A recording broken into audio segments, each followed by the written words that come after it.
Bruyne is back. Kevin De Bruyne is back, and so it seems is City. And that is terrifying, my friends. Welcome back to FFB, amigos. And today we're going to talk about this game between Ipswich at Portman Road receiving a Manchester City who came to destroy them. And as a Chelsea fan, I find myself that now I have to watch more football games than normal than years ago, where I would be worried about one or two teams, maybe, United or City or Liverpool. And nowadays we're in a mid-table battle for Conference League positions at this pace. We just dropped to sixth. So now I have to watch a lot of matches just to know where we stand, which sucks. But it was terrifying match for anybody that is not a Manchester City fan. Let's go through it. So, as the match kicks off, Ipswich appears to be very confident, not only in their lineup, but in the way that they come out and play. And actually, City looked a little bit shaky. They were attacking, they had control, they were, showing some aggression. But I think Ipswich came out and said, we did a 2-0 on Chelsea. We can do the same. We can come out and play. Manchester City's not full of confidence. We can come out and play hard and play them and come out to play that match with a little bit open. And my first note that I made there is, the Lap is managing to run City's defense ragged a little bit like he did against Chelsea, with obviously less opportunity and space, but he's, doing that. And in my mind, I'm like, wow, Ipswich, you're pressing higher than I expected, like really high, like in City's box. And that appeared, I wasn't sure if brave or stupid, and we know what it proved to be now, because they thought they were playing against a City that was in a horrible slump, but they seemed to be back. And they were too stretched and allowed for space. So that's terrible. In any case, I can't tell you about all the times that City attacked these guys, because it happened a little too often. But in the 14th minute, Kovacic, that's why it's news to me as a Chelsea fan, Kovacic plays a brilliant pass to Haaland, who has a poor first touch, poor control, and misses the shot completely. So there was two things as a Chelsea fan there. It's like, Kovacic, I wish I had you in midfield. We could really use you. Great pass, great defending, great movement, great pass to find. And my second one was Haaland sort of sucked on that, and we would kill Jackson over a miss like that. In any case, the 23rd minute comes. Ipswich takes a great set piece, and Omari Hutchinson has a good shot. So the game is kind of on, up until that 23rd, 25th minute. Obviously City is attacking a little bit more, but, Ipswich is doing their thing. The whole time I am thinking, though, it is like a 2 or 3 to 1 sort of chance creation. And I think that was a little too ballsy for Ipswich there. I guess they figured if they just manage to land that first one, they can drop lines and drop into a low block and control the game that way. But unfortunately, it doesn't happen. City opens with a well-taken finish from Foden for the 1-0. And obviously, I'm assuming game dynamics are going to change. But it's no more than 3 minutes later that Kovacic, which, like I said, is having a great match, gets a deserved goal by smashing it in from the edge of the box, making it 2-0 pretty promptly by the 30th minute. And, Kovacic doesn't score that much. He didn't score that much at Chelsea, but when he does, it's usually that, right? It's a little screamer outside of the box, which he pops in. I think his conversion is probably pretty good in terms of, because he never takes that many shots. And when he does it pretty well. In any case, so 2-0, and now it's over, right? Now Ipswich, what are they going to do?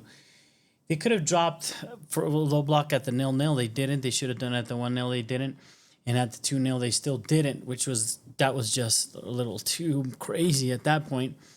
And, City begins a brutal domination. And Kevin De Bruyne, KDB, starts looking back to his elite form. And that should be terrifying to everybody in the Premier League. Because when that guy is back on form, and if these new reinforcements that City brought in, and Gundogan pulls his head out of his butt and gets some rest and gets some legs, and Haaland gets some service, beware, man. I mean, I wouldn't dare say Liverpool, But I don't know. So nobody could drop off at the top, and certainly now in the fight for top four, we're in trouble. With this guy coming back, as a matter of fact, he does on the 42nd minute an assist to Foden. He's playing balls. He's doing whatever he wants, man. Because when there's space like that, he's so good at the weight of the pass and curving balls into the running, lane of a player. And he's just spraying them around the field. It's amazing to watch him do that. And anyway, he gives another one to Foden, and it's 3-0. And I'm still thinking Ipswich is too ambitious, still too greedy, man. They're still trying to play that game. And they showed a little bit of fight, and they put in a couple of nice attacks. But I think they just paid the price, and it was over. I think by that 3-0, it was over at the first half. In any case, the second half, Doku comes in with some amazing wing play.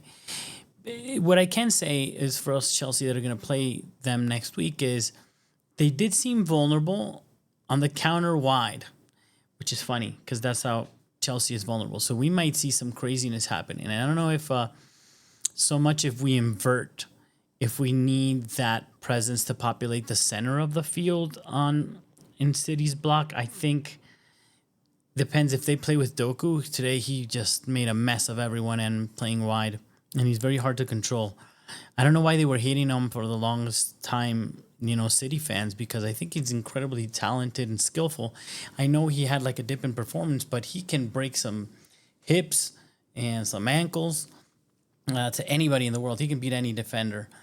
And if those around him are playing, he's going to have who to play with.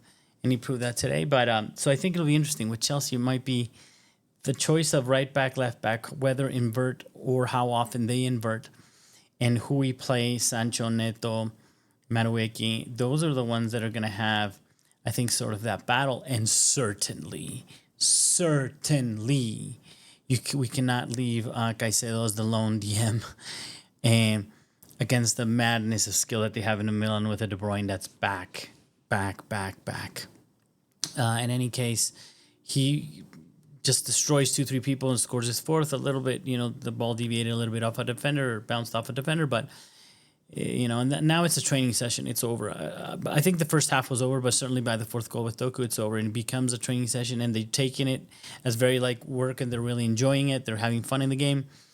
And then in the 57th minute, again, it's not even 10 minutes, and Doku assists Haaland for a simple tap in, which, that's important for them too, because he needs to get out of this sort of slump that he's been in. A slump in which he's second goal scorer in the Premier League. That's the level of Haaland, who just signed a Chelsea level contract. You guys can correct me, but I think it's 9.5 years from now at close to £1 million a week.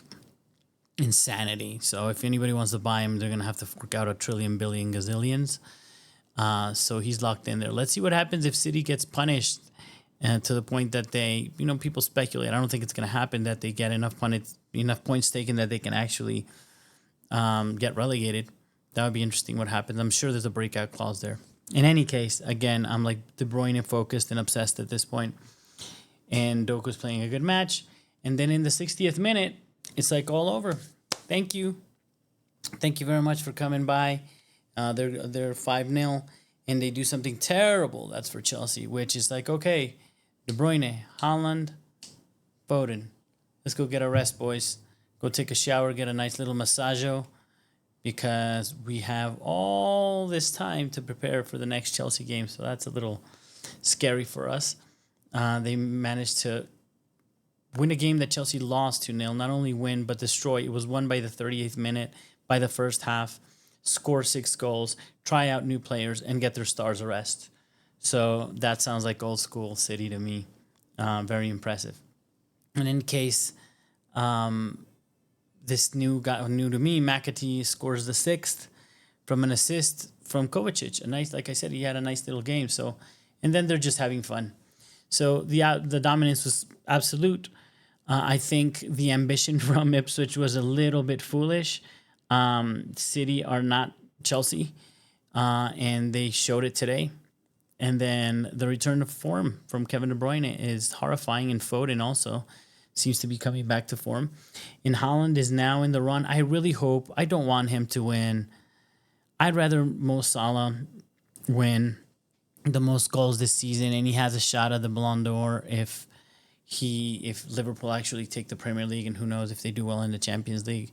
And I think he deserves it. I'd rather an Egyptian, an African player, get those accolades, especially because he's older and he's an amazing player that's been great to watch. One of those players we wish we had at Chelsea. In any case, 6-0, it's over. City's back. They're terrifying. Chelsea, we're going to have to deal with it. But all you Chelsea fans and all you Chelsea players, we're still going to do it. Hang in there. I believe that our team will do probably shite against the Wolves, but I think can actually do well against the teams that come and attack us. But it's been a while. It's been a while since that happened, so I'm not sure about that anymore. And confidence being hit with everything that's happened. Let's see what happens in this Wolves game, and then let's see how we deal with this, City people. But in any case, to all the fans and all the players, as always, come on, you Blues.